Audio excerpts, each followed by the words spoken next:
see if that works in that space.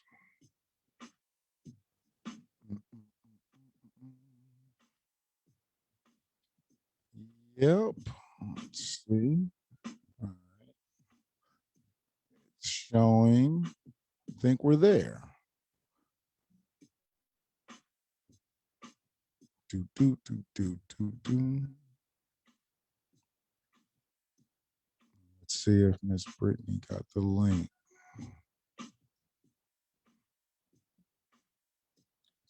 New link.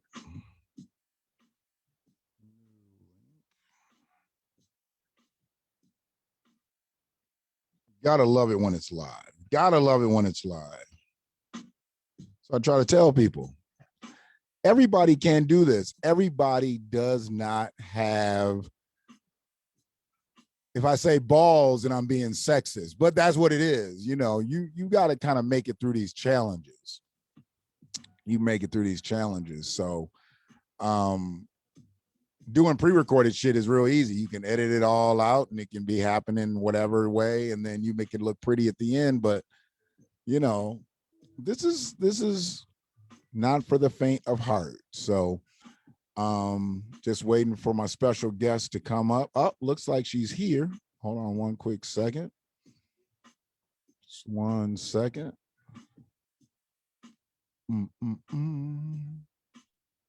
Uh-oh, there she is. There she is. Says she's connecting. Her audio is connecting.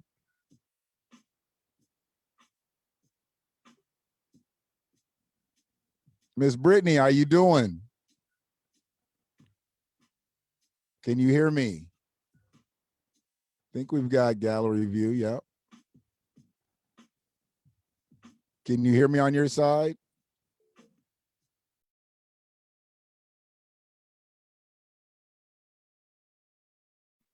Oh, I muted myself. I'm up now. I can see you. Let me refresh and see if we can actually see you on Facebook.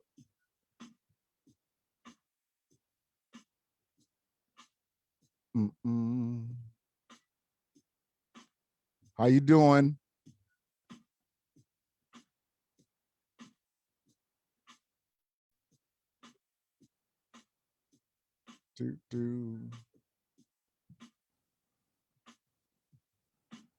Can you see me there? I'm wondering if I can see you. So just making sure that we're.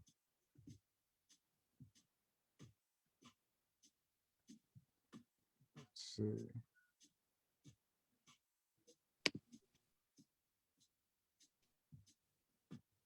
I think. There we go. You good? You hear me? I can hear you now. Okay. Hey, don't worry about it. I was just joking. Right before you got here, I was like, this is what live is about. You know, anybody can do it pre-recorded and make it look pretty, but this is what live is about. So oh, right. Don't even sweat it. I just want to make sure that everybody can hear us. Make sure people can hear us. If they can hear us, then we'll be good. First alert back. I'm not sure exactly what that means. Can you hear anybody that's in the chat? Can you hear us? That's the most important thing, that if you can hear both of us. So I'm going to get out of this. I am going to, because I think we're good. I think I can hear both of us. So I believe we're good. I'm going to turn up our audio a little bit. Okay. All right. I think we're good. How you doing? Good. How about yourself? I'm good. I'm good. I don't want to freak you out, because it's not like this is some real high-tech shit going on here. So I'll be very, very upfront with you. I mean, I know where things go and why, but I'm not the most technically advanced person either. So I come from a history of broadcasting, but doing it all myself, this is not usually the way. I mean, I did my own board in radio, but everything was really set up. So this is kind of different for me, but I'm learning this space. I'm learning this space, and understanding that video comes with a lot of the stuff. You know, I'd rather just be doing audio I've got more of a face for radio. So, you know, I don't really have that. I need some of your beautification products is probably what I need to help me out. But, you know, before we get too deep, I definitely want to introduce you formally because I'm not a very formal person, but this is the founder. You are the founder of your business, right? I Okay, I've been am. saying that, so I was thinking you were the founder and CEO of Char-She Beauty Supply. And if you've not been to our store, you need to get there. And I just want to let you do all of that, where you are, what you do, so I don't steal your thunder away. And go blue, Michigan just won. So that was something that everybody was like, you should be watching the game. I'm like, no, I got something I got to do tonight. So I can't really be watching the game. So I was trying to get this together. But yeah, I want you to kind of just open up about what Char-She is and where the name came from, because I got some tough questions to ask you after we get the fluffy stuff out. And I want to actually show the video that I sent you, show a little bit of it, because a lot of people don't know that stuff is going on. And a lot of people don't know outside of the business, but it makes it increasingly difficult for people like yourself to get into the beautification industry. Right. I want to talk about, you know, anything that you might have experienced along those lines. But Miss Brittany Smith, I came across you. Someone way back was just telling me that there was a Black-owned beauty supply store, and we spend much money as Black people and in beauty supplies. And I've tried to steer as much business as I could personally to your business. Now, greatly as appreciated. no problem. I mean, to me, it just makes sense. You know, I mean, if it's a Black beauty store owner and we get a lot of beauty store products, why wouldn't we do business? And I've heard some of the excuses, and we'll go over some of those things, and hopefully people chime in tonight as to why they haven't frequented or why they haven't been able to get stuff from your place. Because I still don't think it's an excuse if they haven't personally addressed you about it. So please, Brittany, please explain who Char-She is, and, you know, even give a brief synopsis of who you are. And then I want to talk about, you know, how you got into the business and what it's been like to own your own shop, because I know you've done it on other levels. So what it's been like to own your own brick and mortar shop. So welcome. Well, thank you. First of all, thank you for this platform. I really appreciate it. Not a problem. So yeah, everyone asked me about the name of the store, and it's actually named after my Aunt Charlotte. Her nickname was Char-She, and she's not here with us anymore, so physically. So I just, you know, we decided, you know, the family decided to name it after her nickname Char-She, as like, you know, her legacy, you know, to live on. Okay. Yeah, I do. A lot of people ask me about it. I want to put like a picture and a little like thing about her, but it's still an emotional thing for the family. So once we can get it together, we'll put a little picture of her. Okay. Well, that is a good thing. That is a good thing. Yeah. So but yeah, that's where the name came from. Okay. I actually I know some people ask, do I do hair? I do not do hair. I am terrible at hair. I actually have a degree in criminal justice, so it's not even a business degree. Okay, I got you. Let me see. I'm trying to. I think people are still in the old chat. I just want to make sure that they're in this chat, because I came up and you were telling me that you couldn't get on, so I just want to make sure that everybody is on the right video. Yes, they're on the right video. There you go. Okay, so if everybody can hear us, I'm sure if they couldn't hear us, they'd have said by now. So that's cool that your aunt was obviously the inspiration, and now long list of family members that have done beautification products or anything like this. I mean, where does like the history of being in the business, where does that all come from? I have family that owns a salon. Okay. But that's about it as far as you know, like the beauty industry. Okay. I actually oddly enough, a long time ago I read this article, and it was saying, because I always want to be an entrepreneur, but I just didn't know where to start. And got it. The article said 3 things that either thrive or keep you know, it'll still keep in business during recession. Okay. And I was like, oh, what are these things? And it was like tobacco, alcohol, and beauty, the beauty industry. So I said, I know nothing about alcohol and tobacco, but I'm pretty sure that I could have a store to sell, you know, beauty products. And as you know how it is on your smartphone, you're just saying something out loud. And right. of course, like all these things pop up, and it was a lot of people's concerns and issues with the beauty supply industry. So that's where I said, oh, okay. And then so my mom said, well, why don't you do it in Belleville? Because Belleville doesn't have one. And that would be a good place to start. Because I'm actually from a small town. I'm not from. And we talked a little bit about that. You know, we've texted back and forth, and, you know, smaller communities, you know, are what you're used to. Mm-hmm. Now you're sitting right between Ann Arbor, Ypsilanti, and right between and Detroit. Yeah. So do you see patronage coming from both directions? Have you seen patronage coming from both directions, or where's your support mainly coming from, if you've noticed? Yeah, it a lot of it is Ypsi and towards like the Metro Detroit, like because I'm so close to the airport. Right. Like around that area. Some from Ann Arbor, not as much. Okay. Because I was told by somebody I was passing out like flyers at some Black event. And I was like, oh, I don't know if you heard about my beauty supply. And she was like, oh, I'm living in Ann Arbor. I'm not driving way. It's amazing. It's amazing that people from Ann Arbor will drive to Detroit to go to a concert, or they will drive to Novi to go to, what is that, 12 Oaks Mall. Yeah. But you're in Belleville, and that's just too far. I mean, trust me, we can have conversations about this stuff, about the level of support. Born and raised in Ann Arbor. Born and raised in Ann Arbor. So I love my town. I'm sitting here in the middle of it right now. But Ann Arbor people got some fucked up issues with geographics, because we will drive to the east side of Detroit to go do some shit. But then right down the street is a business, like, I ain't going way over there for that.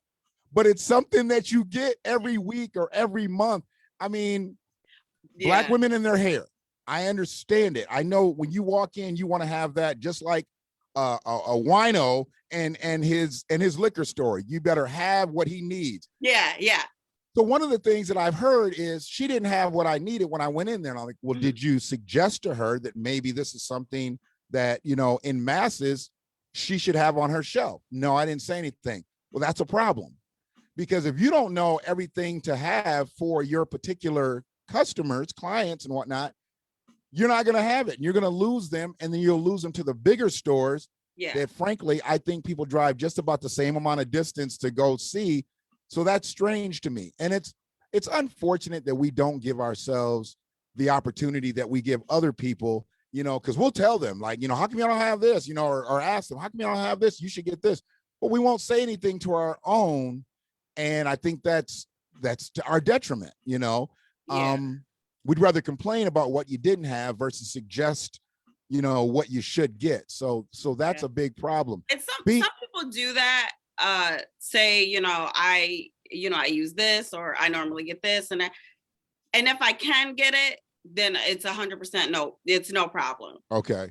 A lot of the times it's the problem getting the product. Got it. I think people in their mind, which is no fault to them, just because they may not know how it works. I kind of feel like they think it's like Amazon Prime, like 2 days free shipping and you can just get what you want. Right. But if I don't have a contract with the company, right, then I won't be able to get, you know, the supplies. And that leads me right to my next question, because a lot of people don't realize the competitiveness that you have. I mean, you're not personally trying to go up against Sally Beauty Supply, right, or any of these other major chains. You've created a niche into what you sell, and obviously you want that niche to surround your client base, you know, and have that grow out. Now, I don't know anything about women's hair care products other than seeing women with hair care products. So if you have something that you want to get from a company as a sole shop, you know, you don't have Char-She's all over the country. So as a sole shop, how easy is it to get some of those things that the larger houses have, just as an upstart, as a soul shop, you know, and basically you're on your own, you know, you don't have a network that you're working within. How easy has it been to get prime products and things like that? It's the biggest struggle. Okay.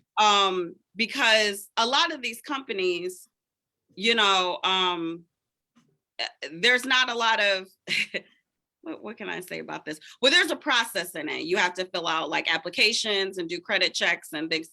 And I thought that would just be like, oh, okay. But sometimes your applications aren't always processed. They get lost. Okay. Sometimes the minimums, even though you have the credit, because I just thought, you know, since I always had good credit was, you know, not going to be that much of an issue. Right. But sometimes companies make these huge minimums. Okay. One hair company said $20,000 minimum. That's for one hair company. I still have to fill my store. And it's the major company. It's a brand. I'm not gonna say their name, but it's the brand that I get asked probably about 3 to 4 times a day, do I have that hair? And it's just money just walking right out the door. Right. You know? And I want to play just this clip because I watch this brother a lot, and some of the things that they put up they expose white supremacy so badly. And it's unfortunate that a lot of the issue in this isn't specifically Caucasian people, but the industry is controlled by a certain faction of people. And before I get off into talking about that, because we're in this space, I'd rather have people see and hear for themselves, if they haven't watched this video, just a small clip of this brother, you know, and he was talking to a young lady, or she actually was being interviewed by someone, and the clip was uploaded on his program. And it was what I sent you, because I don't think people realize what you're up against as a proprietor to try to get inventory. Yeah. So I want to share this. So I'm going to bring it up here for us so we can see it. And it's just nuts to me. Let me minimize this. Okay. Cut that off so we can get there. There we go. Oops. All right. So I want to be there. I wanted to show this because this was crazy to me. I mean, I didn't realize it was this bad. I knew it was bad, but I didn't realize that it was this bad. Don't feel like they want to do direct business with African Americans because they are intimidated, because they do come into our communities and actually set up shop. Tequila Fletcher opened a beauty supply store in her Tampa Bay community in August, but she's a needle in a haystack. Typically, Korean Americans own beauty supply stores frequented by African Americans in these urban neighborhoods. I think that some of us are intimidated. Hair care is a billion-dollar industry, and a 2018 Nielsen report shows that African Americans spent $54 million on ethnic hair and beauty products alone. Yet Fletcher told Atlanta Black Star that she and many other Black beauty supply owners have issues with getting products on their shelves from distributors who don't want to do business with them. And then I even met a guy who actually has a large store in Georgia where he basically had to buy him another face, shall I say. Wow. Just so he could get the account. Korean Americans have dominated the Black hair care industry for decades, controlling the manufacturing and the distribution, according to Shop Black.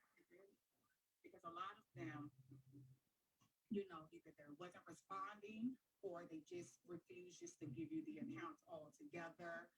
Some of them were saying that, oh, you know, your application was incomplete, when I know good well that I did everything that I was supposed to. Fletcher says one of the hardest products to get is virgin extensions, which also happens to be the moneymaker. So where is this hair coming from?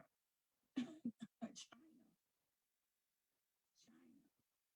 There's only two sources that actually manufactures hair. You got India, and China is buying from India as well. And then you got China. So there is no other that I know of that actually is manufacturing. And Fletcher added that most of these distributors work with Asian-owned beauty supply stores, continuing to close the gap on Blacks having the opportunity to get into an industry that has prospered off of the support of Black customers. But they make the ordering process so difficult. And when I want certain products, oh no, we don't have it. When I know you do have it, you just want to give me what you want me to have and not be able to supply me with what's in demand. But there's history behind the tension. Korean Americans started selling wigs in 1960, first by going door to door, according to Minnesota Public Radio.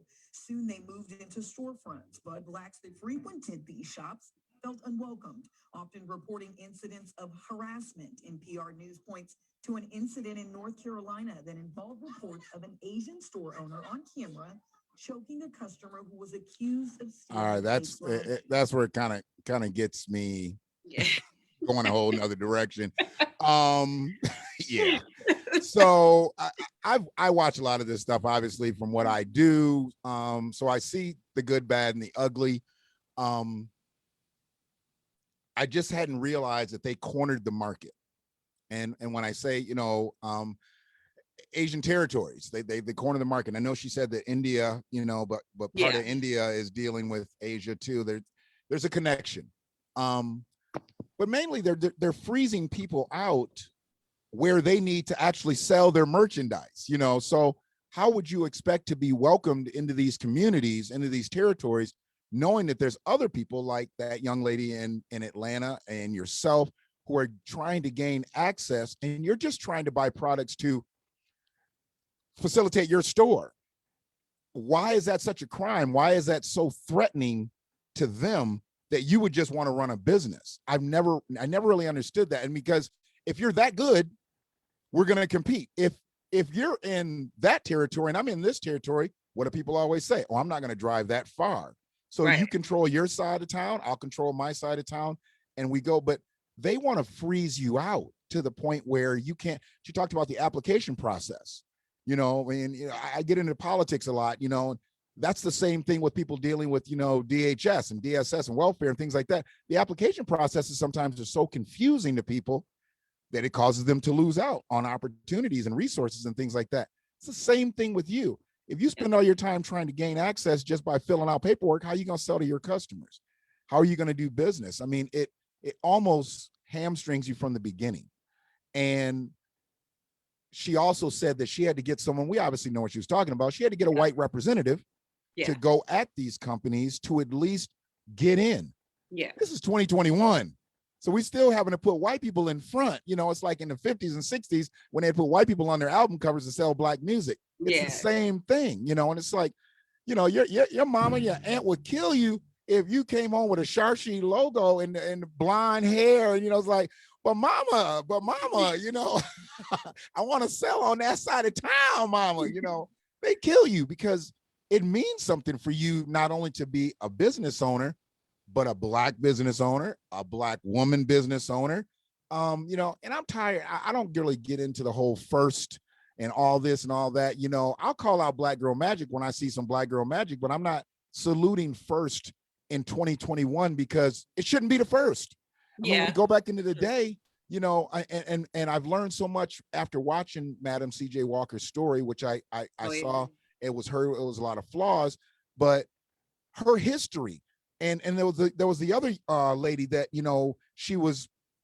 they made them seem like enemies, but I guess they worked together a lot back in the day, and I didn't really like that, how they pitted them against each other, and they did that whole light skin, dark skin thing. And it was just a really weird situation, but that's television, that's the movies. But Madam C.J. Walker and the other lady, they didn't get into the hair care business so Black women could be beautiful. They got in because their hair was falling out, and they were trying to help treat these ladies' scalps, so they could have, because obviously if your scalp is peeling and it's jacked up and this, that, and the other, that's going to lead to other things going wrong in your body. So they were trying to actually heal people, not so much beautify. And that's really what I think this is about. When you get into your situation, you're going to go for the products that are going to be best for people's hair and their skin and things like that. The big houses don't give a shit whether it burns at 3 minutes and 5 seconds, you know. they don't care if it's this. I mean, I know business, and I know that people will sell a product to get the dollar, and then they worry about the fallout later. Yeah. You know, Yeah. I mean, what's the big thing now with the Johnson & Johnson's baby powder?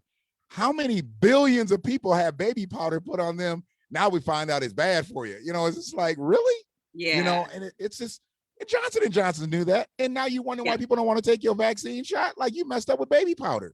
How you gonna do a vaccine shot for us? So one of them things. But, you know, that type of stuff, you've encountered that? How do you get around it? You know, when you can't order that many bushels of whatever and this, that, how do you get around it? Do you have to go to secondary sources? What do you have to do? I typically don't like to do it that way, the secondaries, only because sometimes you can have a middleman in that, and they're kind of like the runner. Well, there's a fee to that. So then that means not only am I not, if I'm ordering it directly from the wholesaler, then I can price it pretty close to, you know, or the same as, you know, the people around me. Got it. When I have to use a middleman, rightfully so, it's going to be more expensive. Okay. And then it looks like the stereotype of what everybody says, like, oh, Black businesses are charging more. They overcharge, not knowing that which, I mean, they don't care. It's they want to pay a certain price, you know, right. They don't care that I have to use a middleman. Exactly. But rightfully so, but yeah, so if I have to use a middleman, then that. And I also want to make the relationship with them myself. Right. I don't want to use anyone. If I have to, you know, then okay, right. But I would like to try to build that relationship myself. I have ran into that problem, but one thing I can say is I've been open for 2 years. From the day that I opened to now, it has gotten a lot better. Okay. And it has, I just try to show my face at these trade shows. I'd be the only Black one. I was, you know, you still, did you like hack my computer? Because I was going to ask you about, like, how are you looked at trade shows and conferences and things like that? Well, you're obviously, I don't use the word minority, but you're the minority. Yeah, I am the minority. And I'm a double minority because I'm a Black woman. So it's like even more so. But one thing I actually grew up in a predominantly white area. Where did you grow up? Because I know you're not. Yeah, I went to Pinckney schools. Okay. Yeah. So when I came there, those people had never even seen a Black person before. You know, those kids had never seen a Black kid before. I get it. So, and you know, through school, there might've been a few, but I graduated with like maybe 2 other Black people. Mm-hmm.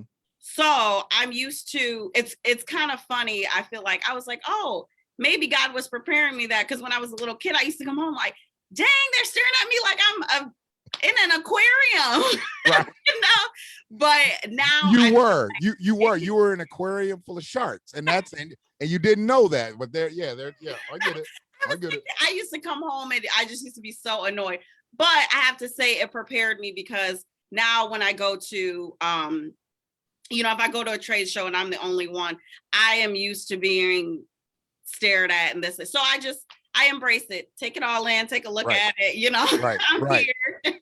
They can't do anything to you that hasn't been done, basically. Yeah. So yeah, then it is what it is. But yeah, it's it's a different situation. But I will say it does get better with time, because some companies that wouldn't even give me the time of day, they finally started to come around. But like she was saying in the clip, where they'll give you the account, but then the trending look, hair or whatever, they'll keep saying they don't have in stock. Now, like she said, they do have it, because I will go to other beauty supplies around here. I'll peek around, see what they got, because I want to know what's hot. Absolutely. And they'll be fully stocked, and the thing is, each area has their own sales rep. Right. But we have the same, you know, we're supposed to. A lot of the times I don't even get a sales rep. But yeah, there's a lot of companies that won't get, so I have to find out what's what's new through like the websites or Sure. through going to another beauty supply, Okay. being, you know, what's popular. And then I'll be like, hey, do you have? And then sometimes they'll be like, oh yeah, I'll send it to you. And sometimes they'll be like, no, we're out. And I'm talking about months can go by and they'll keep saying they're out. Wow. So I see this, and I'm surprised that it's happening in this industry, and I'm an onion, so I've got ridiculous amount of layers, and I owned an adult shop years back. mhm, Same type of thing happens in that business, you know, where you want to get the products, and most people think, you know, because predominantly the adult industry is in California, they would yeah, think that your products are either going to come there or you're going to order them from overseas. But people don't realize that the second largest company of adult toys is in Detroit. So if you own an adult business in Michigan, you have the second largest, I'm talking about in the world. It's in wow. Detroit. It's on 8 Mile. It doesn't look like an adult business. It looks like an abandoned building, really. But if you walk inside of it, yeah, it's a whole bunch of debauchery in there. So they didn't want to deal with me that way either. I used to have to go get my products from I them. have to too. Yeah, they didn't want to send a sales rep to Yeah, they me. do. And I'm like, really? You know, and so I'd have to go get my products. And granted, it was probably a 15-minute drive to be at this big conglomerate, but it was an inconvenience because I had to leave my business. So that means I'm not making money if I leave the business to do that. And so I understand what you're saying, but after a while, you would think that a sales rep, I mean, they know they get lists, you know, of new companies that pop up, whether it be a home-based business, a storefront and whatnot. No one just walks in and just, you know, hey, just checking you out and seeing things like that. That does happen. Okay. And the thing, like some companies, they'll even give me the contract, but they won't give me the sales rep. So I don't really know what's going on. Or they'll like, thank God I got a new one though. Cause I used to have one sales rep for one company who didn't tell me any, I didn't even know where he never came to the store. He never I never even seen his face. I couldn't tell you what he looked like. And then I don't know what happened to him because sometimes they switch frequently. Sure. And I got a new guy and he was the complete opposite. He's like, oh, this is a good start and this is what's popular and you might want to get this before the spring and this is completely different. So it also, yeah, but a lot of the times I'm left in the dust with the sales rep. Sure. And I Which know makes it harder because you got to try to find it. And then like you say, I a lot of times have to go pick up my stuff as well. And I'm like, yeah, it's not that far, but I got stuff to do. Exactly. And it just, I'm telling you, those things that people don't see, I mean, they're going to come in and it's like, oh, it's beautiful, Brittany. It's da-da-dee-da-da-da, but they don't realize what it took for you to get that. I mean, I know where you're at. I know what you're trying to do. You went from, you know, trying to space products out and make it look like you had more and this, that, and the other. Everybody gets there. Everybody starts there, but you shouldn't be having to struggle. I mean, there was a day when people would bring in products and they would do it on consignment or whatever, you know. Obviously those days have kind of passed. For some companies. For some companies. Some people are still getting and you know, it's so funny. It's just like somebody that's totally solvent gets stuff on consignment. Here, you're a startup. And I know the risk, you know, we could go 1 week, might not be there and all that. But then there's certain things to guarantee for that too. You know, I've been there, you know, some companies wanted a blank check type of thing, you know, and if I didn't pay them, then they would go deposit that check, or I would write a check and just wouldn't put a date on it or whatever. They didn't do that to other companies because I knew other people that in those same businesses. And I know that they don't do it to people that don't look like you. Yeah. I mean, they'll walk in and say, oh yeah, we can outfit this place. You know, like I go to wholesalers and stuff when I need products and things like that in Detroit.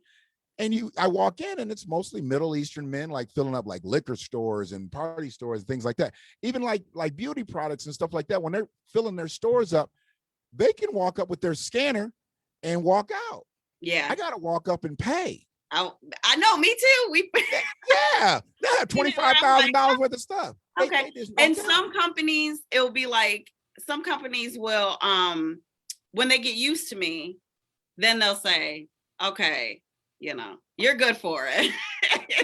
Which I'm like, it's fine if you needed some time, but if it's been 2 years and I'm still a good customer, like You should be on a net 30. throw me a bone.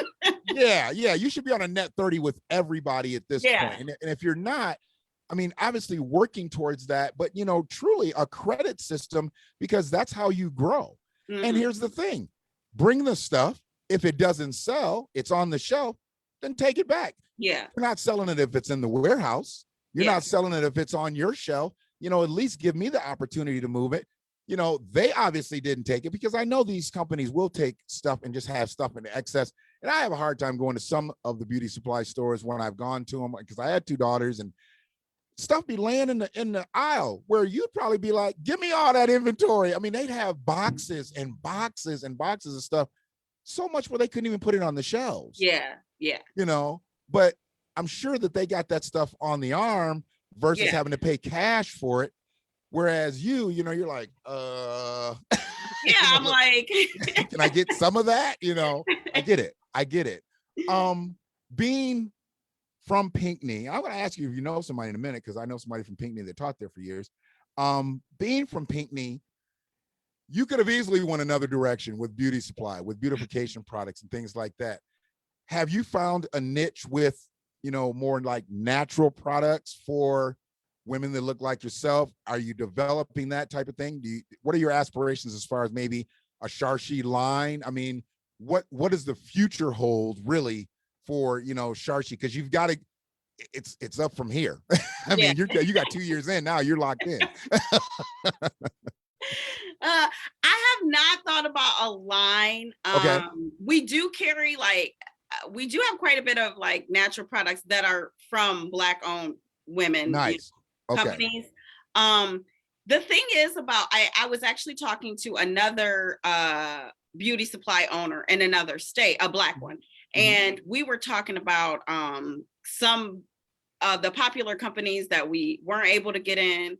And he, I said, this cycle is just going to continue because we're not owning the warehouses and we're not owning the factories. Right. So it's just gonna, everybody's just gonna be struggling. Right. And so he was talking about like hair. Oh, maybe we'll do the braiding hair. We'll do this or that. The thing is, like, I guess it would be easier because I have the store, but if a customer doesn't recognize the labeling, or the company, they're not interested. We're hooked into names, and I didn't know if that worked with the beauty industry. So it's more about the name versus the quality. You might be able to find equal quality, but it doesn't have that shiny tag on it. Yeah, and I know the you want to go with the name that used, you like that. Some of these companies, though, many of these companies, there's not that many factories. Like they're using the same factories. Right. That Well, different companies. This is a strange analogy, but I know that Walmart and Sam's Club produce their potato chips the same place that Frito-Lay produces theirs. And they're literally, if you close your eyes and put your hand in one bag and put your hand in the other, you can't tell. But there's a slight quality control difference, I know. Yeah. But that's what they're doing with the hair. That's what they're doing with the products, because there can't be that many factories, like you said. No. But they're producing it all, and it's just going out in different names, and we get hooked in to those names. Because I'm saying, like, what if you came up and somebody said that they wanted to get out of this business and you wanted to buy that factory? That's the same hair, same everything that people have been buying, and it is lion's mane hair, whatever, Well, you want to change it to Char-She, and everybody's been buying lion's mane for 80 years. They've been buying lion's mane for 80 years, from wigs all the way up to, braids and bushels now. Are you telling me that you would go under because people would be so used to lion's mane that they wouldn't buy Char-She, even though you're basically producing it out of the same factory? It's the same stuff. All you did was change the name to put your brand on it, but it's the same. You would lose out because people are that hooked in? I'm not quite sure. Okay. Because I have someone actually who is Korean has talked to me about that. Like, oh, this is the, he knew a little bit about it. Sure. I'm like, I think that if I had been established for a while, maybe that would, if I've been here for a while, I built a clientele, maybe that would because I don't know, maybe it's the trust thing, and you know, I'm not sure. I'm not sure. And in the Asian community, I mean, I have to be honest, like everything they do, to me, it's like they dominate. I mean, if we look at like, I know it's not Korean, but if you look at Chinese restaurants, it's a great price. It's a good portion. They're fast, you know. Right. They're better priced than these chain stores. And I just think that it's a hard thing to work around, which I knew, like those videos, like the videos you showed, like the video that you showed, I had watched before Okay. I opened the store. But Got it. I feel like, I don't know, people before me, family members before me, ancestors, they did a lot more with a lot less. So Right. I feel like I can still, you know. You got an old spirit. That's a beautiful thing. I mean, because if you just go with what technology is going to give you, then we're going to lose. You got to go with some of that old spirit. You got to go with some of that elbow grease spirit. I get it. You know, my grandmother used to tell me, you know, you ain't going to be shit because my hands were soft because I didn't do hard work and stuff like that. And I'm like, but my mother never wanted me to do hard work. So like the hardest thing I did was probably plant flowers and stuff like that when I was younger, but I was not a laborer. I was never meant to be a laborer. My grandmother hated that. She hated the fact that I just didn't want to get out there and just work with my hands and stuff like that. But you have that same type of mind state where you've come from humble beginnings. So you know what this struggle is like, where it would be, I mean, you've sat in that door or sat in that store in your building all day and not had one person come in that place. That makes you not want to get out of bed the next day. I've been there. I've actually been there. But see, the person that comes in the next day saying, you know, I mean, just erasing that thought, erasing that day, those are the people that survive. Now, when we're talking about people that have the market covered, they could be closed for a week. I've seen Beauty Supply on vacation. So have I. Gone. We're gone. So have I. You don't get their business. Even when they're on vacation, people will go nappy and wait for them to get off vacation versus going over to I am the store like, oh, you've been gone all week. I'm like, you seriously won't go to somebody else? I mean, if I go there and I need something, I'm like, I'm not going to wait, you know, until you come back so I can patronize. I'm going somewhere else and getting my products. But that's crazy to me. And I got to say, somebody said hello to you. Cece, she said hello to you, Christina Davis. Hey, Cece. I'm looking at the chat room, and and my lady Ray, she went to Pinckney High too. So she said another pirate. So yes. So now, however, she wasn't the other black person that was there. She is not black, but she probably could use your hair care products because she's Italian and her hair is nappy as ours. So don't worry about it. But yeah, she might just be stopping by soon. And we got a teenager who's, you know, she we'll talk. Her stuff's nappy too. But yeah, it's crazy to me that they've been able to maneuver, and I get into arguments about, you know, riches and this and that with people. And I try to tell people, you know, Asian people are actually the most educated people in America now. They're not only the most educated, they're the highest earning people in America now. And when you talk about an industry, which is one of the biggest industries in the country, in the world, they control that now. Yeah. What have they done to the auto industry? They control that now. And I'm not sure exactly when this train stops, but if we controlled all of these things at one time as Americans, why are we giving it all away? And I'm not saying that I don't want to see Asian businesses thrive, or let's say survive, thrive, flourish, whatever. But when you purposely try to strangle someone else out who has a right to be doing business in this space, I think that's just, I have an issue with it. And I know that we're in a ridiculous space right now and dealing with, you know, situations that have been happening to Asian people. So I don't want to get off into that, but because there's so much depth to that. You're not ever going to, because I can hear it in your voice, you're never going to blame anybody for the reason that you failed. But you know why you're not as successful as quickly. So being able to identify that, you haven't stopped going to trade shows, and you haven't stopped beating on companies' doors. You know, like you said, give me the contract. Maybe next year I'll get a sales rep. Maybe next year, you know, after that, because that's the way they're going to start you. They're going to spoon feed you. We'll give you the contract and a catalog. Maybe next year they'll give you a sales rep and a net 30 account. Right. You know, I mean, it's just something you got to build. And even, you know, entrepreneurs like Cece. Cece's a hard worker. I know she works at the airport. Yeah. You know, I know she works at the airport and she does her thing. And I've seen her ebbs and flows with business and things like that. My biggest thing is that she should be able to do that business.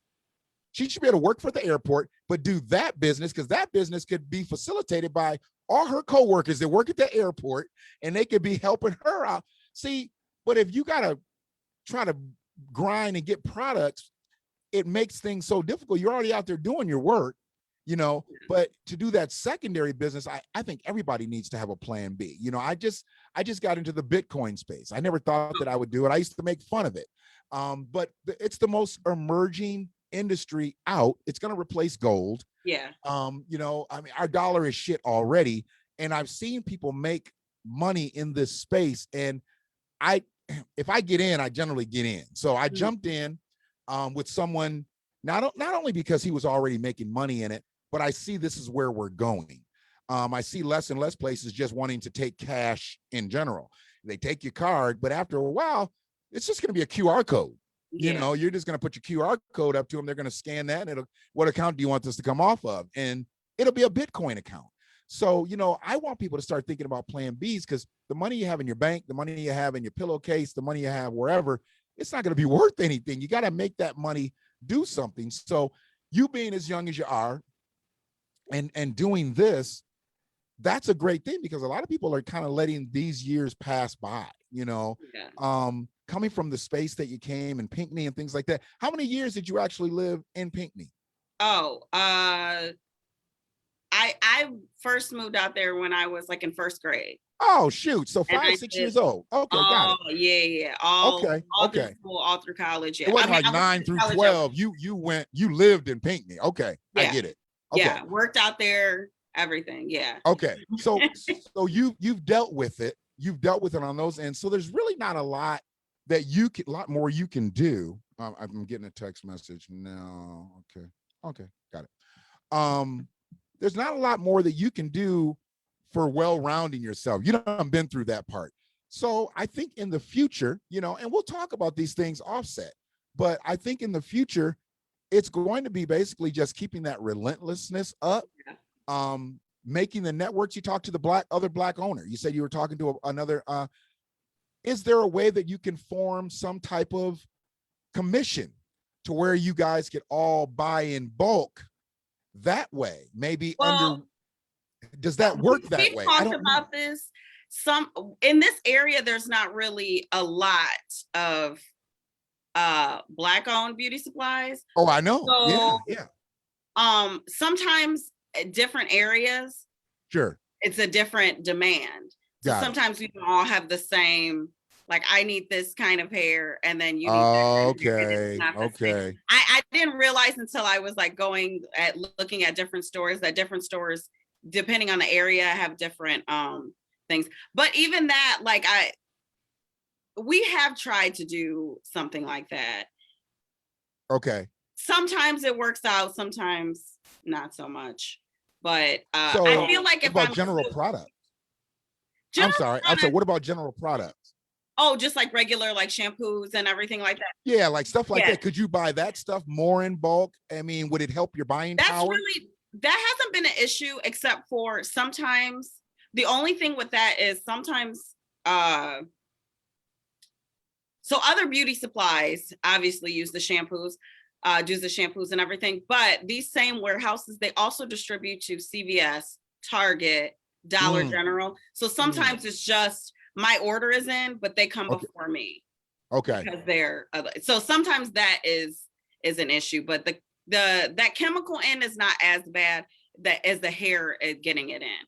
Okay. But I see a bright spot, because the longer I stay open, the more that some of these companies are coming around, and some of them have vouched for me. Some of them have actually said, tell them Mikey said, you're good. Okay. And then I'm like, hey, Mikey said I'm good.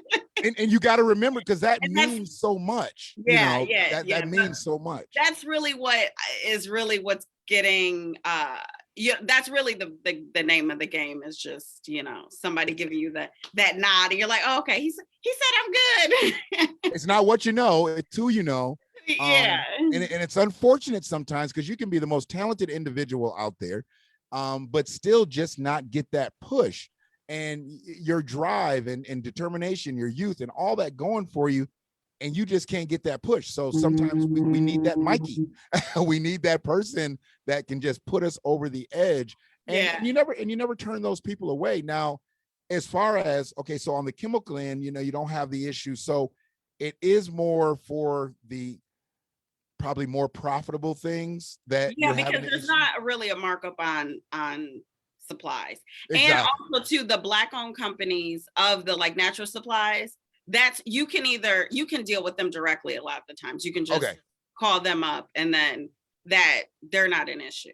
Do they show love? Do they show love like oh yeah with upstarts and things like that? oh yeah that is a smooth that's a smooth transaction. Okay, see, and see, I'm trying to, you know, and I've talked about it to people who are probably more connected to me because I'm a little abrasive and I don't deal with people, you know, really well in certain spaces. And I really wanted to see Black people get together because there's not very many Black owned businesses in Ann Arbor anymore. And I know the big gripe around here is that Black people have been pushed out of Ann Arbor. And I've tried to explain to people, when I was born in 1970, there were 9,000 Black people here. Right now, there's probably about 7,500.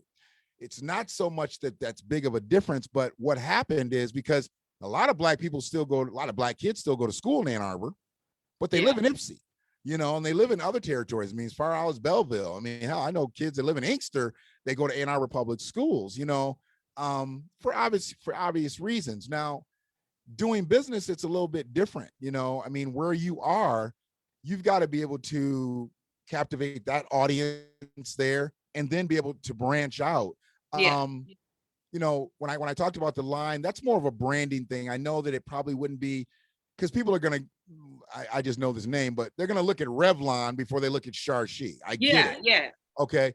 But if Char-She makes the same thing that this Revlon product, we're just using that name, why wouldn't you try the Char-She? And it's the house brand and we stand behind it and we guarantee it, where Revlon don't give a shit, you know, because they've made billions upon billions of dollars being Revlon. Now, I'd love to see beautification companies, Black owned beautification companies come together and do things like that. I mean, if they're putting products together, now we're in this stage, you know, I'm entrenched into the cannabis and hemp business, and I see natural products, hemp-based products, you know, that are, and I don't know if it's ventured into beautification products or not. I see lotions and things like that. But as far as like oils, conditioners and things like that, jumping into that space, you know, people probably aren't thinking about it, but let's say someone like Snoop Dogg, you know, if it seems like you put anything with a leaf in Snoop Dogg's hand, it's going to go platinum basically in a matter of speaking. If somebody said, you know, Snoop Dogg uses this to grease his scalp, you know, when he gets his hair braided, it's going to fly off the shelves because, you know, it's that type of endorsement. So I think that's one of the things that will connect you and connect other Black owned beautification companies. It's unfortunate that you have to go to those lengths, but brand ambassadors are great. I mean, you're not going to do a lot for a person like me who shaves pretty much twice a week, you know, to come in and get shaving cream, but you get somebody that has that nice full beard and this, that, and the other, you use them. You know, if it's a celebrity type or somebody that people are going to listen to, you use that type of stuff. And you've shown resilience. I mean, 2 years, you know how long the average business is done in about 12 to 18 months. I mean, you're done. And it's 1 year of a straight pandemic. Yes, and you did it. I get it. I'm like, it was crazy because I wasn't doing it in this space last year, you know, but I was wondering, like, how are you doing? Like, you know, people aren't buying anything. And then at some point your places couldn't be open. You know, it's just like, how do you do it? Did you develop an online presence? Were you able to move products online, mail stuff? I mean, how did that work? I did curbside for a bit. until but I did close for the amount of time Right. that, you know, said. But right before, when the governor was announcing closing, it was like everybody was just trying to like panic buy. Like Right. they were panic buying at Walmart. They were also doing it here too. Like, I don't Right. know the next time, and the salons are closed. So that actually wasn't an issue. Okay. And then when we reopened, they were saying, well, it looks shaky. We don't know if it, so then it was like panic buying again. Okay. And so, and all this was happening during, and I kind of hate to even bring this up, but during the whole, like, you know, during this whole issue with, you know, George Floyd and Breonna Taylor, that also, which it was beyond tragic. That's not even the word I can use. Sure. But that also made people think like, okay, maybe I should. And then they start coming in because they felt some type of way, like, oh, Guilt because this purchasing. just happened, da da da da da. Yeah, And it guilt was purchasing. people that already maybe have been in the store, but they haven't been in for a long time, or they heard about it but just never came in, you know. So, and guilt purchasing is going to happen. It's unfortunate. yeah. Because you shouldn't be guilty. You shouldn't feel guilty because you should already be purchasing. And I don't mind the fact that you benefited off of people's panic. I don't mind that you benefited off of people's fear, because that's what you're in business for. You're in business to make money. And you're in business to take care of people, because you obviously don't want to have bogus products out there, products that hurt people. But okay, so let's just say this. We talked about Target and Walmart and everybody being able to get some of the same products that you can get. Yeah. You're a convenience store of beauty products, really, because I can walk in and walk right back out in like 3 minutes and get everything I need. Whereas I got to go through the whole store just to find that one lane, and hopefully they have enough. Whereas you probably had this stuff and people were already at the Targets and they were already at the Walmart. And I think it's they like the idea of a one-stop shop. I can get my bread and I can get my, you know, and like I said, me being from a small town, we didn't get a Target till not a Target. We didn't get a Kroger till I was like 16 or 15. Wow. Yeah, so it was like the mom and pop grocery store. Well, if you didn't get one, I'm gonna have to ask Ray. What kind of store did y'all have? One of them corner stores where you took your little jars of sugar and flour up to the corner? I never talked to her about that. Y'all didn't have no grocery store in Pinckney? We had a grocery store, but it was like it was called Alpine. And there was a Bush out there, but I think that was further than where I lived. But where I was like, it was like just the mom and pop grocery store. But Kroger came and then it went out of business. Really? So it just pushed. I don't know if he decided to retire or if it was just like, I can't compete. So wow, that's crazy. I hate to hear stuff like that, because he served the community for so long, and I don't know these people from a can of paint. But then to have a big store just come in and drop down and suck up all his business, because they'll have everything. Even though those folks had everything that people knew up to that point. Yeah. With the 6 aisles or whatever, how many aisles it was. Here comes Kroger's with their in-wall refrigerators and all kinds of stuff. You know, they put that shine on it and everybody wanted to go there. So I get it, but yeah, I have a problem with that happening. You know, I mean, with your situation, I mean, where you are, if some huge beauty supply factory came up and they have a storefront, you know, and they're just pointed directly at you, it's like, now you've got to go right up against them versus going up against the beauty industry. You've got to go up against them. And it's like, how do you survive? Which has happened to a couple people that I've spoken to, that a beauty supply came, and it wasn't like a regular beauty supply store, because I know which ones they're talking about, and it's a big one. Right. And they came and people flocked to, you know, them. And it was Black owned. You know, they were the one who was originally there was Black owned. Right. But I think that, and I hope I'm not offensive. Girl, say what you need to say. This is the BlackWatch. We up here talking. But unity has been such a problem in the Black community, and other ethnicities, other race of people, they know that and they can profit off of it. Yeah. So unfortunately, sometimes everybody benefits off of our disengagement. Yeah. of each other. I Yeah. mean, the more we separate, the more everybody else profits. Yeah, because we And spend so much right. with other people. And I try to make people understand, that you're not competing against that other Black-owned businesses. You're competing against the industry who wants you out too. Yeah. So it's better for you to band together, you know, and it's more difficult for me to talk this way now because I sound so crazy. I'm a dinosaur now in this age of business. I mean, I ran my first business in my early 20s, and I never should have went to work for anybody after that because I knew the bullshit. I knew the whole way to make $1 and how to chop it all up, get some more product and make $1. Well, now you don't do that. It's the microwave lifestyle. It's just like, you know, Yeah. let me get $100 and I'm going to start a business at home and I'm going to be a millionaire in 6 months and I'm going to have this. And it's like, no, it doesn't work that way. You know, Yeah. if you don't have capital, you don't have resources, Yeah. you're not going anywhere. Yeah. Biggest thing though, if you don't have support, you got all that inventory back there. You need all that shit to go. You need everything behind you to be sold. But the struggle just to get people to walk through the door the way they walk through, and I'm not gonna, we don't have to name those other beauty supply stores, the same way they walk through freely. They walk through, you didn't have it? Oh, can you call your other store? Wait a minute.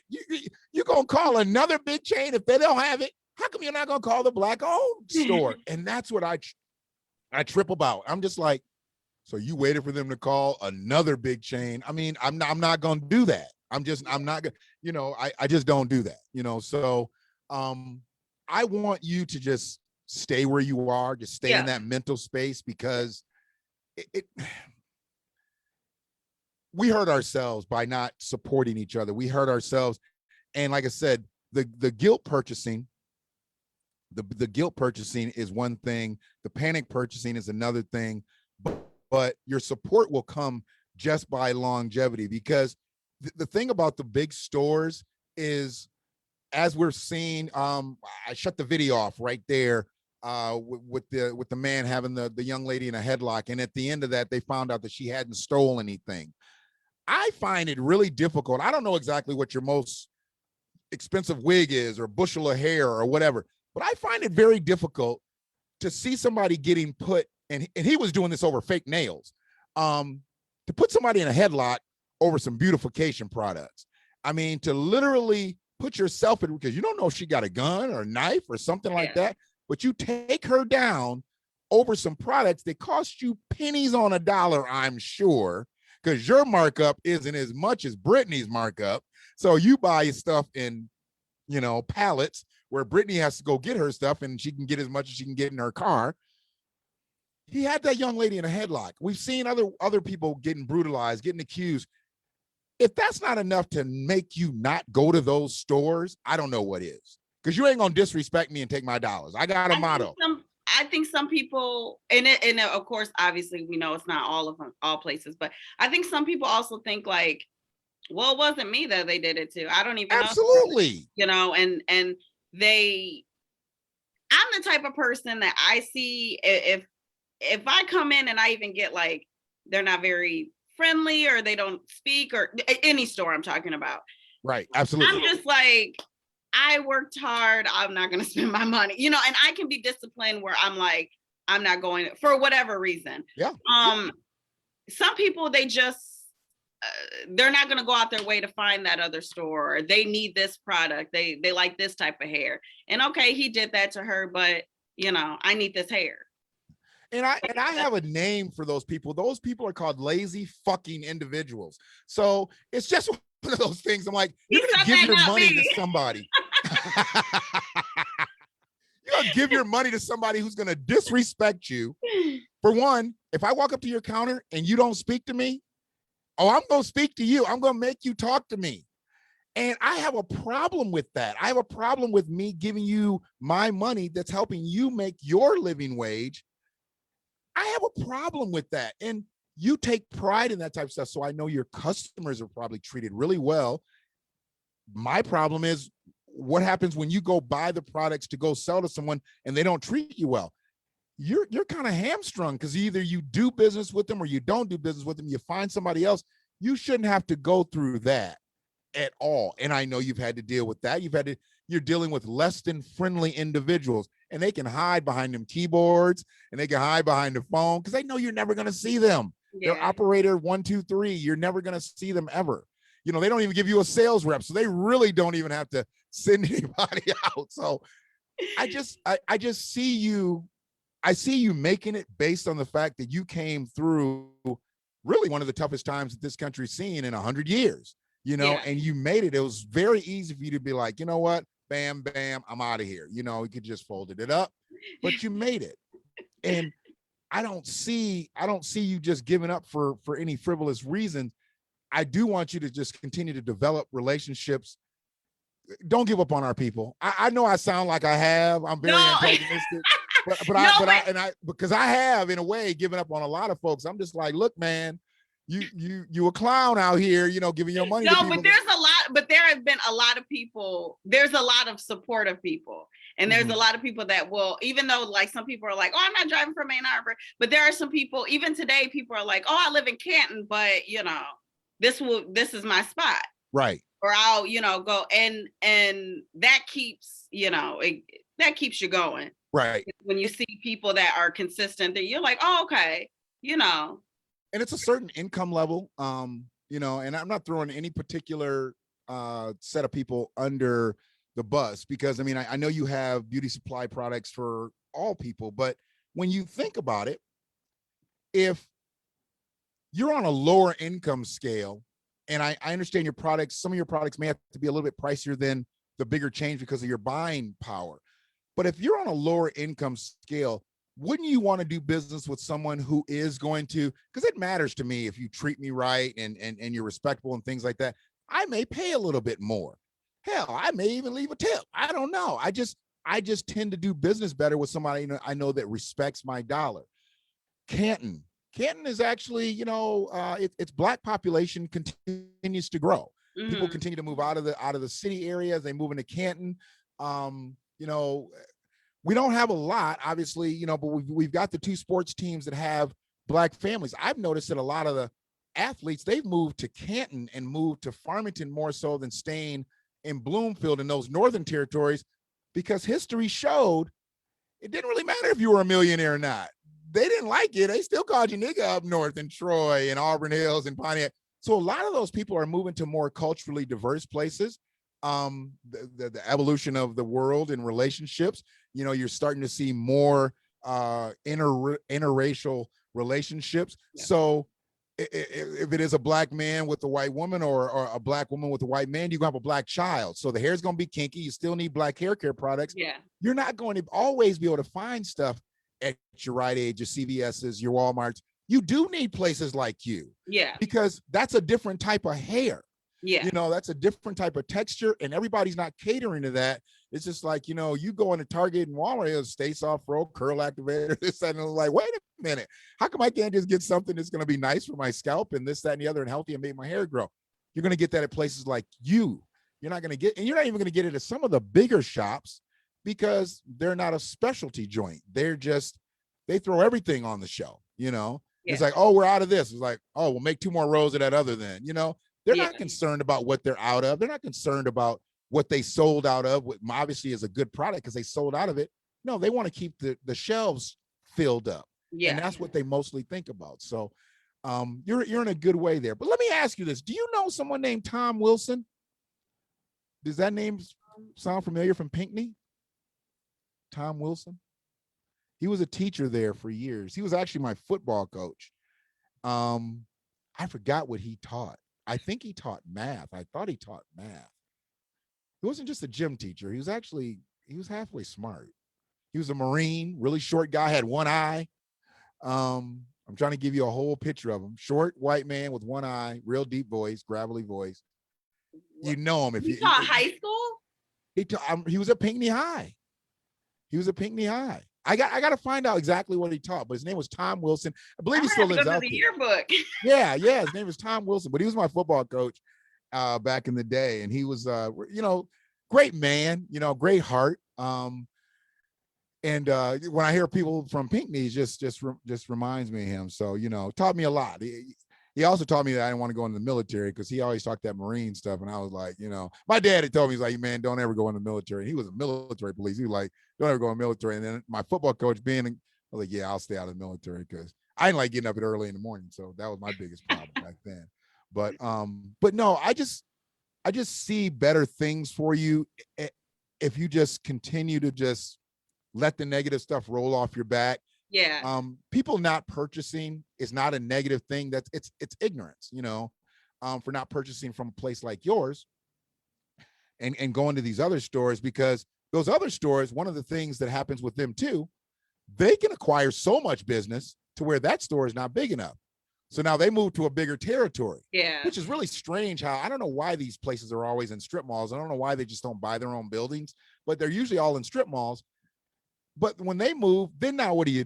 Because now you are closer to Char-She. I mean, you know, Yeah. so are you going to go follow that business that moved way out and salute them for having the largest store in the area? It's a weird feeling that, you know, people just won't go just to support and see. You know, I'm not saying just do it because she's Black, because you could be a bad Black business owner.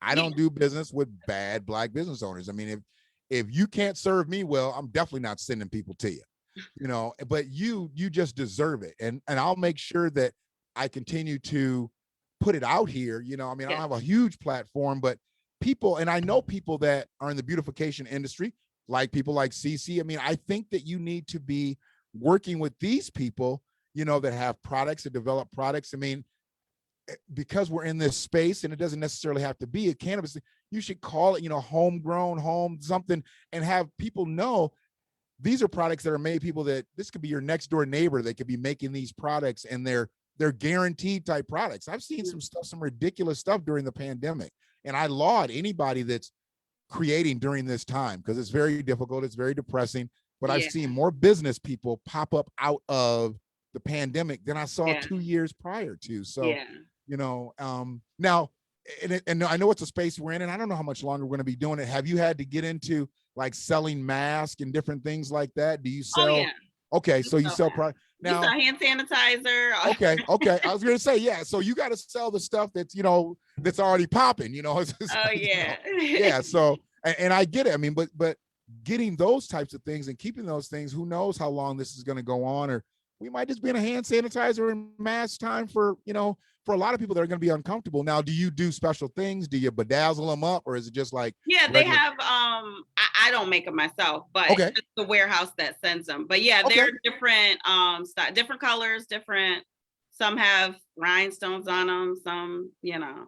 Now, have you had? Because I don't know what the answer is going to be, but I'm hoping it's going to be what I want it to be. Have you had people? Because I know at least 7 mask makers in Washtenaw County alone. Have you had anybody come out there and say, hey, you know, would you like to put some of my mask on your shelves? No, they have packaged. Oh, I had 2. When it first started, I had 2. One was a company. It was another Black woman, and then the other one was a family member who also sews, and she was making them. And then, but you know, as you know, with these masks, people buy them fast, and you know, you need a lot of variety. So I have those, and then I also get the ones from the warehouse. Okay. And that's smart, because and then the shields too.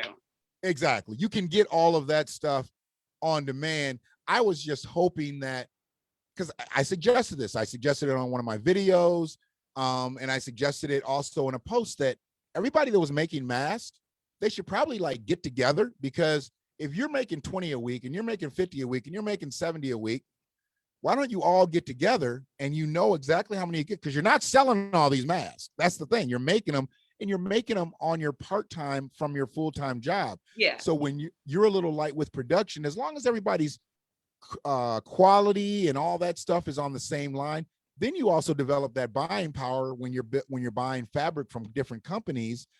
Even though you all sew differently and you do different things, but you can buy that same piece of fabric and do whatever you're going to do. I've seen nobody get together and do it, so I haven't said anything about it. Yeah, I have seen signs around, like people like custom mask, and then you could just pick it up at their house. It's unfortunate. You can call them and then they don't deliver. You know what I mean? people take more, they take more time putting that sign together and putting the Facebook post up, Instagram. And then you call them like, oh, you know, I'm out of mask till Friday. It's like, well, wait a minute, you know, take your post down. Let me, you know, let me. We always have, we did sell out of like the Char-She mask for a while, and then we had to order those. But yeah, we always have masks here. Though. Okay. Because I mean, I just think that you should have, if you say you're selling it, you know, you should at least have it, you know, have a floor model, have something that I can look at. So, but I ain't gonna keep you here all night. I appreciate you just coming by, because I do a lot of stuff with politics and I do a lot of hard edge stuff, but when I can salute people, and I know that it is Women's Month, I really wanted to talk to you in Black History Month, even though I'm not a real big celebrator of Black history, but you've created that. I mean, I've never known of another Black-owned beauty supply store, brick and mortar at least, in our area. I know that there's one in Belleville. Was there one in Belleville before? I heard, but I didn't know it was there because I actually was going to one in Toledo before I had opened mine. Because in Ohio, they have a lot more than we do in Michigan. Yeah. Oh, yeah. Yeah. And that was closer to where I was. But yeah, I guess there was one in Belleville. But somebody said he might have moved or something. I'm not sure. Okay. And now, was he from this area? Or did he just move to this area for like business aspirations? I have no idea. Okay. Because somebody said the name, but I didn't know who he was. Yeah, if you find that name on, I'd like to find out. I mean, not that I'm chasing him down but I had never heard of one. It was a unique thing. I thought anytime I see someone jumping into a space, you know, Black people are just supposed to have barbershops and car washes and barbecue pits and stuff on the side of the road. When you start talking about business like this is what we do. We buy beautification products. My grandson's growing his afro out. You know, I just had to go buy a pick, and I needed it so quick because I thought he had a pick in his bag. And when I found out he didn't have a pick, I was like, oh, I got to get a pick. I'm sorry, but I ended up having to go to Target and get a pick. So I'm sorry. I didn't come all the way out to Char-She, but he will get his next pick there. And my granddaughter, she got like 3 spoonfuls of hair. So when her hair fills in, we'll start getting her hair products from there too. And I'll make sure that my daughters, everybody starts coming there. That's so crazy. You say you lived in Toledo too? No. I was just used to visit a friend, and she lived close there. by. Okay. Yeah. I was just like, this connection is too weird because you were from Pinckney and raised from Pinckney, but then she also lived in Toledo. I was like, wait a minute, y'all following each other? No. Like direct path from Pinckney to Toledo or what? So, but no, but yeah, I need you to stay in this space. I'll continue to push people. Like I said, being an old Black man, I don't see a lot of people that are in this space, but anybody I know, anybody I talk to, I'll make sure they give you a shout. I mean, they at least got to try.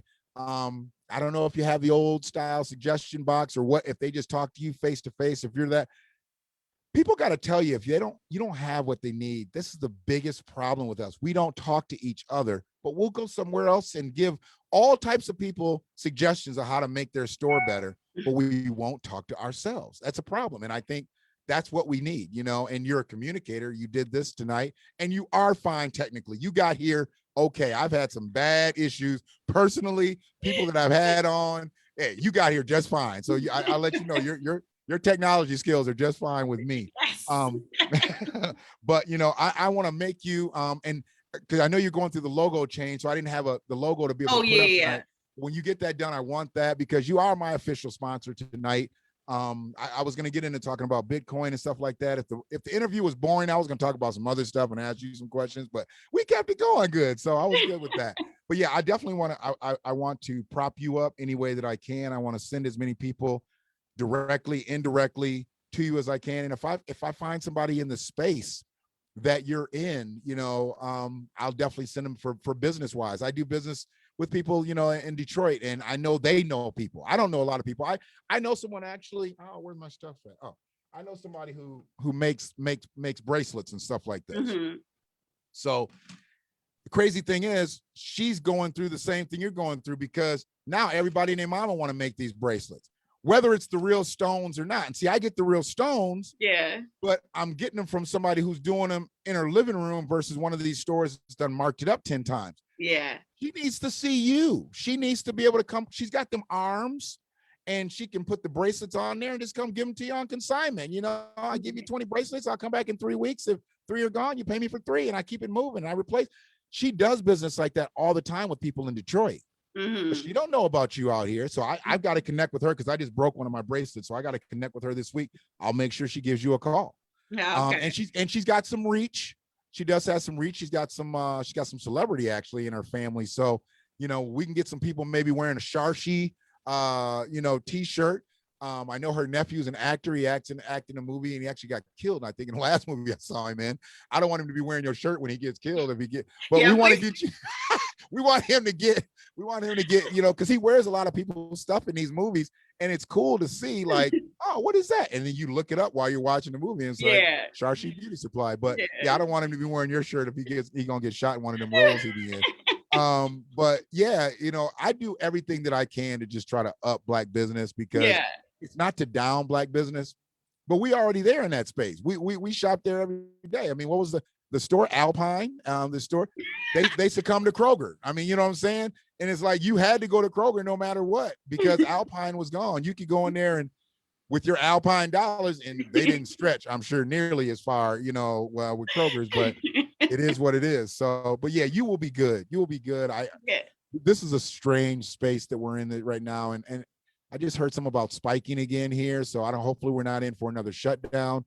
But if we are, hopefully people get to panicking and shit, and then they just come to the store. So I mean, it's a win-win situation for you. But no, you be good. You be good out here. We'll continue to communicate. And like I said, anybody that I can send your way directly or indirectly, business-wise, I definitely would, because I salute you. And you know, just so congratulations. Just keep plugging away. Thank you so much. Not a problem. We will talk soon. All right. All right. Bye-bye now. Bye.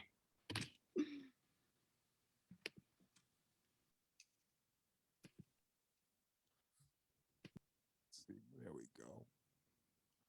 Well, it was just a little discussion we had, you know. It wasn't little. I thought it was actually a big discussion, you know. My thing is, like I said, for people that are in unique spaces, and the beauty industry is a unique space for us, business-wise. We spend a lot of money there, but we don't own a lot of stock. And what Brittany has done, Brittany has shed some light. I want to find out who that person might have been that ran that other beauty supply store. She obviously did the history and she knows it, but I had never heard of anybody Black owning a beauty supply store around here. I just think it's a courageous move because they're all owned by people who aren't Black. So to jump into that space and do something, I like that. I mean, I did it with the adult business. I've done it with other businesses. I just try to do businesses to make money. I don't do businesses because I think it's something that a Black man or a Black woman or whoever should own. I just do business. And I think that that's what she did. And, you know, she got into it with an idea. She got family support, named it after her aunt. It was a beautiful thing. And anybody that's checked this out live, I appreciate you, Frida. I know Ray's here. What's up, cuz? Just saw you get in there. I didn't pay attention to the chat room because we actually had an engaging conversation. If I stay in the chat room, that means it's kind of boring in here. But I appreciate everybody came by. CC. What's that?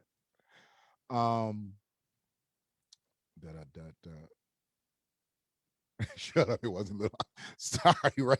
I wasn't saying it was Little House on the Prairie. I wish I'd have caught that when Brittany was on, but I wasn't saying it was Little House on the Prairie. All it was a small ass town, though. I mean, shit. You know, y'all didn't have a grocery store. I mean, you did. You know, kind of like the Drucker's grocery store back in the day, or Hooterville and all that. But I get it. I totally get it. I mean, we had Food and Drug in Ann Arbor. We had Food and Drug. That was our corner grocery store. And then you had to walk around the corner and you went to A&P, you know, and then their Farmer Jack came, and then Kroger and all that stuff came. I get it. I totally get it.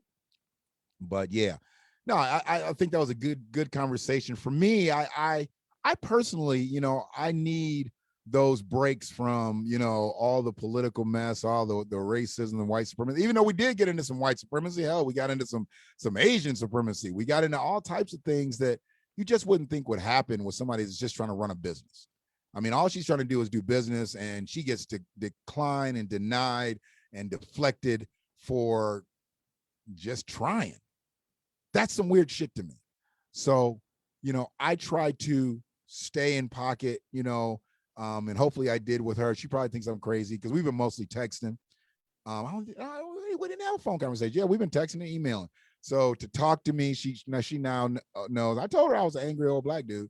That was my spirit. So, you know, she knows now. but it's all good. But yeah, we just need people to be supportive of what she's doing. We need people to be right about themselves. You know, when you go spend your money with people that don't respect you, that don't care for you as a person, I'm talking about as a human, you're crazy. And you're absolutely lazy to go do business with anybody that doesn't know how to treat you right. You give your dollars to somebody who doesn't know how to treat you right. When you've got someone like Brittany who's waiting to take care of you from A to Z, treat you right, and make sure you come back as a customer and tell people about, see, it ain't just about you. It's about who else she could help.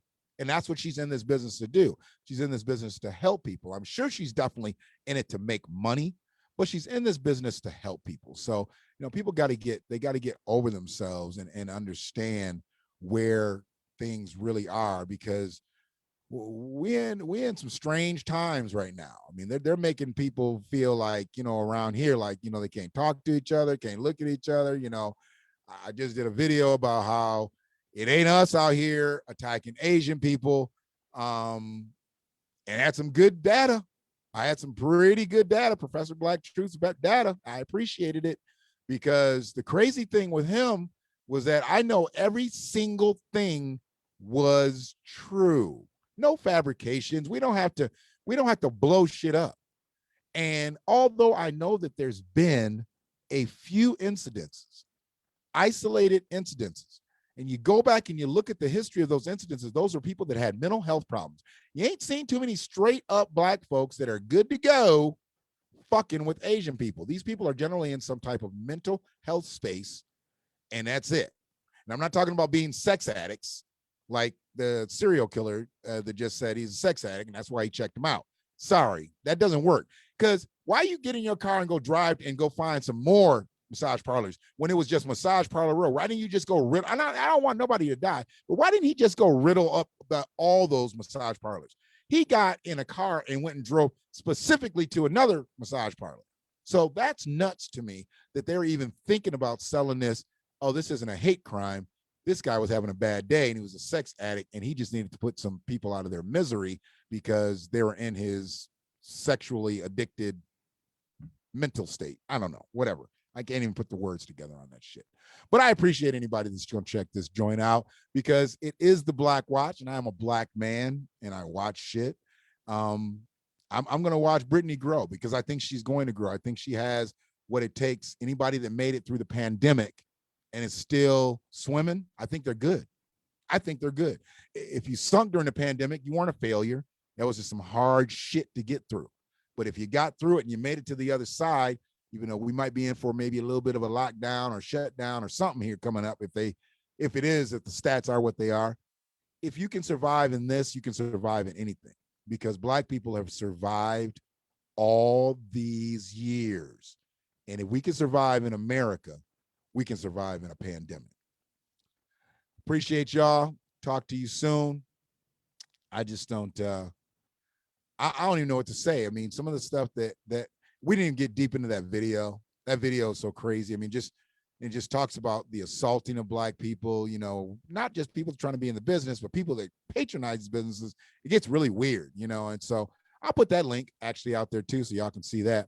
But I appreciate anybody that checked this joint out, and we'll get back at you, and probably, you know, we'll be looking at some more blatant racism and white supremacy and all that on the next video. You know, we'll get back to what our norm is, you know, of being a cynical, antagonistic naysayer of white supremacy.